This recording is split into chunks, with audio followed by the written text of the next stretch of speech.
आणि आता बघूयात पावसासंदर्भातल्या टॉप 9 बातम्या। पुण्यासह मराठवाड्यामध्ये दक्षिण भागात मान्सून दाखल। राज्यामध्ये पुढील 48 तासात मेघगर्जनासह पाऊस पडण्याची शक्यता। तर पुढील 10 दिवस मान्सूनला अनुकूल राहणार।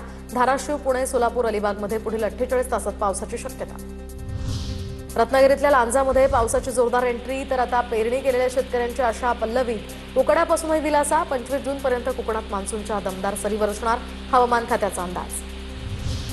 रायगड जिल्ह्यातल्या रोहा, नागोठणे आणि वाकण परिसरामध्ये जोरदार पाऊस। स्थानिकांना उकाड्यापासून दिलासा। पाणगाव, लोणेरे आणि महाड परिसरातही समाधानकारक पावसाची शेतकऱ्यांना आतुरता। वसई विरार शहरामध्ये मेघगर्जनेसह जोरदार पाऊस। पालघर जिल्ह्यासाठी आज येलो अलर्ट। तर शेतकरी वर्गात यामुळे आनंदाचं वातावरण। खरीप हंगामाच्या तयारीलाही वेग येण्याची अपेक्षा। जळगावात मध्यरात्री मुसळधार पावसाची हजेरी। तब्बल 1 ते 1.5 तासापर्यंत वादळी वाऱ्यासह पाऊस बरसलाय। अद्यापही पेरणी योग्य पावसाची प्रतीक्षा अजून शेतकऱ्यांना आहे।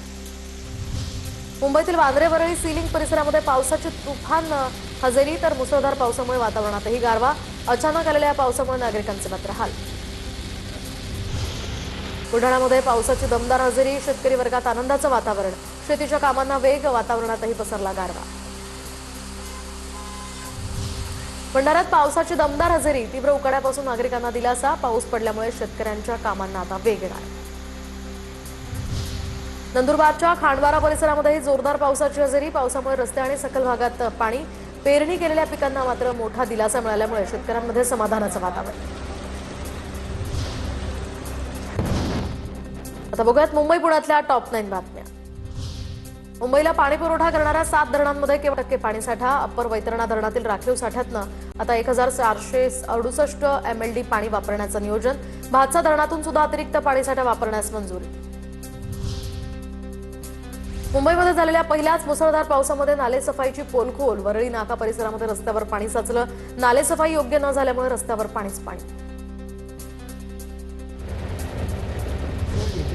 कोस्टल रोड प्रकल्पातील बोगदे आता फायरप्रूफ बनणार। तर प्रशासनाकडून वॉटर मिस्ट टर्बाइन या वाहन लवकरच सेवेमध्ये तैनात असणार। वाहनामुळे आपत्कालीन परिस्थितीत बोगद्यात लागलेली आग नियंत्रणात आणणं सहज शक्य होणार। दिवा स्थानकाजवळ नव्या पादचारी पुलाच्या तुळ्या उभारण्यासाठी मंगळवारी मध्यरात्री 12:10 ते पहाटे 4:10 पर्यंत ब्लॉक असेल। त्यामुळे काही लोकल, मेल आणि एक्सप्रेस गाड्यांच्या वाहतुकीवर परिणाम होणार।